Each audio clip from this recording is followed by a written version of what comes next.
Well, good afternoon, everybody. I want to thank Chairman Dempsey for bringing us here together to review coalition operations to degrade and to ultimately destroy ISIL. I want to thank General Austin of Central Command and General Votel down at the end of Special Operations Command for their outstanding leadership as well. At this stage, some 60 nations are contributing to this coalition, including more than 20 coalition members who are represented here today.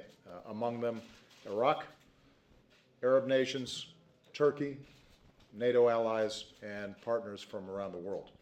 So this is an operation that involves the world against ISIL. So far, we've seen some important successes.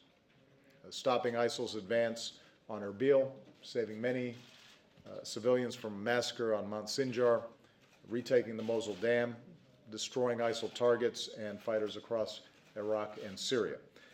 Obviously, at this point, we're also focused on the fighting that is taking place in Iraq's Anbar province, and we're deeply concerned about the situation in and around the Syrian town of Kobani, which underscores the threat that ISIL poses in both Iraq and Syria, and coalition airstrikes will continue in both these areas. One of the things that has emerged from the discussions, both before I came and during my visit here, is that this is going to be a long-term campaign.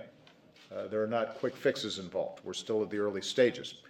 As with any military effort, there will be days of progress and there are going to be periods of setback. But our coalition is united behind this long-term effort. Our nations agree that ISIL poses a significant threat to the people of Iraq and Syria. It poses a threat to surrounding countries. And because of the numbers of foreign fighters that are being attracted and the chaos that ISIL is creating in the region, ultimately it will pose a threat beyond the Middle East, including to the United States, Europe, and far-flung countries like Australia that have already seen terrorist networks trying to infiltrate and impact population centers on the other side of the world. So we are united in our goal to degrade and ultimately destroy ISIL so that it's no longer a threat to Iraq, to the region, or the international community. But one of the things that's also been emphasized here today is this is not simply a military campaign. This is not a classic army in which we defeat them on the battlefield and then they ultimately surrender. What we're also fighting is an ideological strain of extremism that has taken root in too many parts of the region. We are dealing with sectarianism and political divisions that for too long have been a primary political organizational rallying point in the region. We're dealing with economic deprivation and lack of opportunity among too many young people in the region. And so one of the interesting things to hear from our military leadership is the recognition that this cannot simply be a military campaign. This has to be a campaign that includes all the dimensions of our power. We have to do a better job communicating an alternative vision for those who are currently attracted to the fighting inside Iraq and Syria. It is going to be absolutely critical to make sure that the political inclusion that Prime Minister Abadi of Iraq is committed to is actually translated into real progress. It's going to require us developing and strengthening a moderate opposition inside of Syria that is in a position then to bring about the kind of legitimacy and sound governance for all people inside of Syria.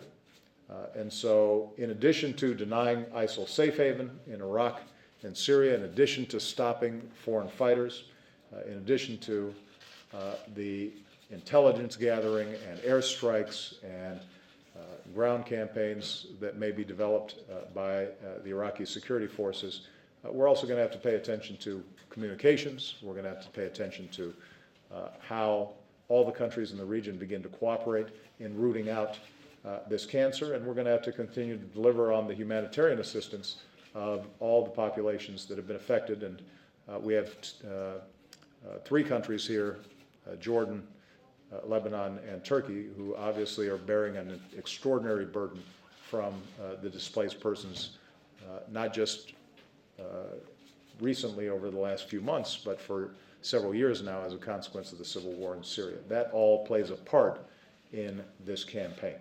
But I want to thank all the nations who are represented here in what is a growing coalition. I'm encouraged by the unanimity of viewpoints and the commitment of the countries involved to make sure that we're making steady progress. Before I close, I do want to say something about another topic that's obviously attracted a lot of attention, and that is the situation with Ebola. We have made enormous strides in just a few short weeks in standing up a U.S. military operation in Western Africa that can start building the kind of transport lines and supply lines to get workers, supplies, medicine, equipment into Liberia, Sierra Leone, and Guinea. And a number of the countries who are represented here are really stepping up and doing what's necessary in order for us to contain this epidemic. But as I've said before, and I'm going to keep on repeating until we start seeing more progress, the world as a whole is not doing enough. There are a number of countries that have capacity that have not yet stepped up. Those that have stepped up, all of us are going to have to do more because unless we contain this at the source, this is going to continue to pose a threat to individual countries at a time when there's no place that's more than a couple of air flights away. And the transmission of this disease obviously directly threats all our populations. In addition, we have not only a humanitarian crisis in West Africa that threatens hundreds of thousands of lives, but we also have the secondary effects of destabilization economically and politically that could lead to more severe problems down the road. So everybody's going to have to do more than they're doing right now. And I am reaching out directly to heads of state and government who I believe have the capacities to do more. I spoke yesterday with Secretary General Ban Ki-moon, who agrees that everybody has to do more. And I can assure everybody that the United States will continue to do its part. With respect to Ebola here in the United States, we are surging resources into Dallas to examine what exactly has happened that ended up infecting the nurse there. Obviously, our thoughts and prayers are with her and all the courageous healthcare workers around the country who put themselves in challenging situations in treating this disease. We are going to make sure that all the lessons learned from Dallas are then applied to hospitals and health centers around the country. As I've said before, we have the public health infrastructure and systems and support that make an epidemic here highly unlikely. But obviously one case is too many, and we've got to keep on doing everything we can, particularly to protect our healthcare workers because they're on the front lines in battling this disease. And we've also now instituted some additional screening measures starting at JFK Airport that will then apply to a number of other airports where we know the bulk of travelers that may have come in contact with Ebola would be coming through. We're confident that we're going to be able to put those in place in the days ahead.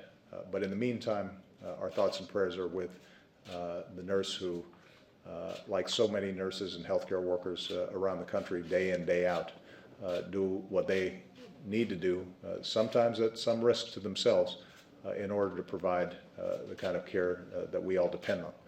We need to eliminate those risks for them, and we're confident that we can build the protocols and make sure that they are observed carefully to avoid additional repeats of what's happened in Dallas. But we're going to be as vigilant as we need to be in order to make sure that this disease is properly contained.